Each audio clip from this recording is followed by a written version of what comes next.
Welcome back to the Faith of Fame podcast. Me and Cole wanted to do something a little different. We're going to reflect on the story of Joseph a little bit. I know he's doing something different. He'll be in a different chapter. He's going to take one chapter. I'm going to do a chapter and just keep going on each and every day and just reflect on something new. But today I have Genesis 39. And, before I read any verses, I'm just going to give you the thing. So in Genesis 39, we find Joseph who was in a dark time of his life. If you read in the previous chapters, I'm sure Cole's going to talk about this. His own brothers betrayed him out of jealousy. They sold him into slavery, and he arrived into Egypt not knowing what was going to happen ahead of him. And, yet in this painful, confusing moment, something remarkable happens that I think is a key point that we can all reflect on is that God does not abandon Joseph. And you'll see how I'm going to touch on verses, and you'll see how throughout Genesis 39 that God does not leave Joseph ever. Um, and though Joseph lost his coat of many colors, as I've talked about before, I know I did a devotion on that once before. Though he lost that coat of many colors during this time, he did not lose the presence of God, and I think that's something that's remarkable. That's outstanding. That through this hard time, he didn't lose his faith in God, and God didn't leave him. And, they were just working together, and he had a lot of trust, and he knew that God was going to have a plan for him. There's going to be something greater. A thing that I took from this was, God's presence is in unlikely places. The phrase, and the Lord was with him, just think about that. And the Lord was with him appears multiple times throughout this chapter. We see it in verses 2, 3, 21, and 23. So to start out, 39, verse 2, it says, And the Lord was with Joseph, and he was a prosperous man, and he was in the house of his master, the Egyptian. And his master saw that the Lord was with him, and that the Lord made all that he did to prosper in his hand. Now, by the master, he's referring to Potiphar because once he was sold into slavery, he was bought by a man named Potiphar, a very rich man. I'll touch on that here in a minute. But the other verses that I said it was 21 and 23, and it says, "But the Lord was with Joseph and shewed him mercy and gave him favor in the sight of the keeper of the prison." Now jump into verse 23. It says, "The keeper of the prison looked not to anything that was with that was under his hand, because the Lord was with him, and that which he did, the Lord made it to prosper." Now, as I said, all these verses have something in common. 2, it says, "And the Lord was with Joseph." 3, it says, "And the master saw that the Lord was with him." 21 says, "But the Lord was with Joseph." And 23 says, "The keeper of the prison, because the Lord was with him." As I said, we've multiple times it's referred, "And the Lord is with him," or the Lord was with Joseph. And the repetition is intentional. It's the same message. The scriptures teaching us that God's presence isn't confined to pleasant circumstances, because this really isn't a pleasant circumstance that Joseph's in. I mean, he was bought. He wasn't born into that family of Potiphar. He was bought. And he was working for him. And I know Potiphar was a rich man. It seems that Joseph had it made, but he really didn't. He was sold by his own family because of jealousy, because of something they didn't have, and Joseph had, and they were so jealous that they didn't want him around anymore. And, you know, but the key thing about this is, God didn't leave him. And, Joseph was in a foreign land, yet God was with him. He was in a position of servitude, but God prospered him. And he was in a prison, yet God showed him mercy and favor. And, that's what I took from that. But as you read on, as I said, Potiphar, I'm going to touch on that more. We also find, Joseph was a servant for a man named Potiphar, as I've said. And, Joseph was respected by him. Potiphar didn't have any problems with him. He respected him well. But until one day, Potiphar's wife falsely accused Joseph. And I'm going to read most of that chapter. I'm going to start in verse 10. And it says, "And it came to pass, as she spake to Joseph day by day, that he hearkened not unto her to lie by her, or to be with her. And it came to pass about this time that Joseph went into the house to do his business, and there was none of the men of the house there within. And she caught him by his garment, saying, Lie with me. And he left his garment in her hand, and fled, and got him out. And it came to pass, when she saw that he had left his garment in her hand, and was fled forth, that she called unto the men of her house, and spake unto them, saying, See, he hath brought in a Hebrew unto us, to mock us. He came in unto me to lie with me, and I cried with a loud voice.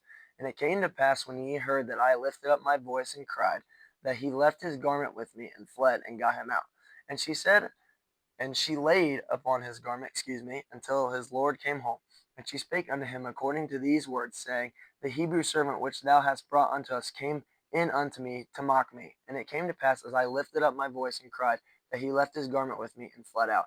And it came to pass, when his master heard the words of his wife, which she spake unto him, saying, After this manner did thy servant to me, that his wrath was kindled. And Joseph's master took him and put him into the prison, a place where the king's prisoners were bound, and he was there in the prison.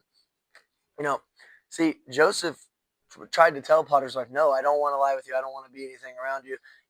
Because that's not what he was for. He just wanted to, work for Potiphar because he didn't have any problems with that family. But you know, Potiphar's wife didn't get what she wanted, so she had to make up a lie. And obviously, Joseph wasn't around Potiphar as long as Potiphar's wife was. So obviously, Potiphar is going to believe his wife's story, and Potiphar's wife falsely accused Joseph of lying with him and basically cheating and trying to win her over, but that's not the case. The story was flipped. She lied just to get Joseph in trouble, and then as I said, Potiphar threw him into a prison, and once again you see Joseph in a dark time of his life, just being sold into slavery, and then finally getting some, not really freedom I guess, but working, doing something for somebody who respected him well, and then flipping it around just like that because he was falsely accused of something he didn't even do. um, I know Cole's probably going to be doing something a little different than me. I just wanted to reflect on that story a little bit, but 3 points I took from this is the first one is stay faithful where you are. You may be in a Potiphar's house, or a prison, a place you didn't choose to be in, um, or you don't want to be in, but like Joseph, we can serve diligently and with integrity, and God sees your faithfulness when others overlook it.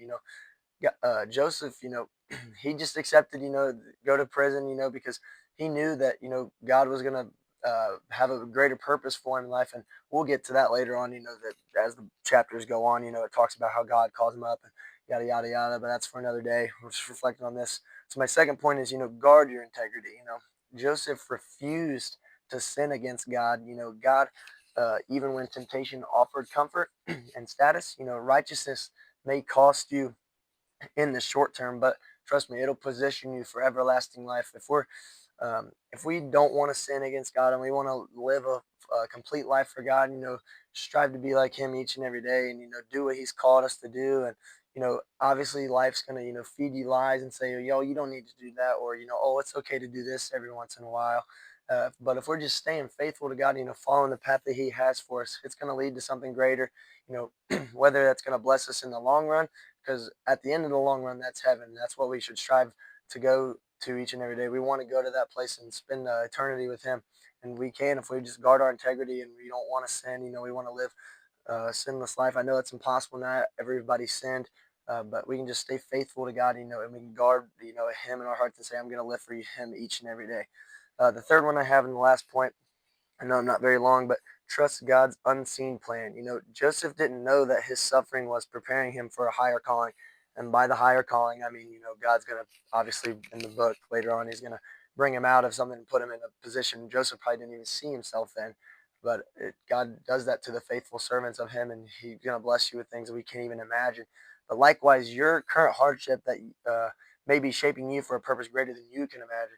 We don't know what God's going to bless us with in life, but whatever He does bless us with, it's well deserved.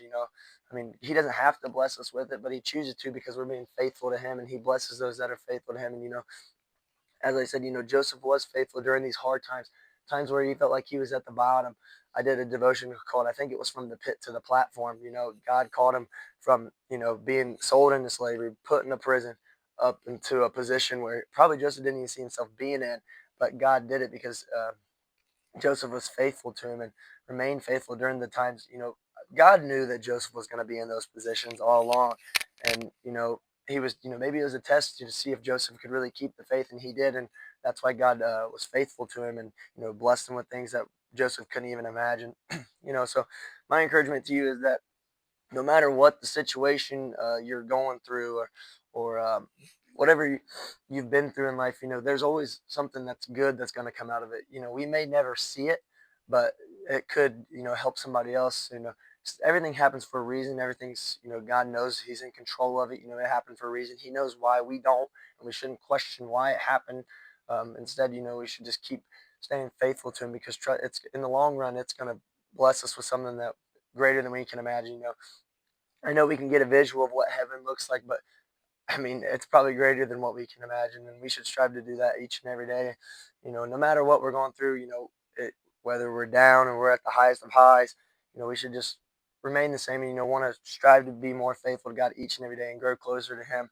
But that's all I got for today. That was Genesis 39. Me and Cole will probably keep going with the book. I'm not sure when we'll do it, but we'll talk about it and get it out. But thank you guys for listening. Until then, God bless you.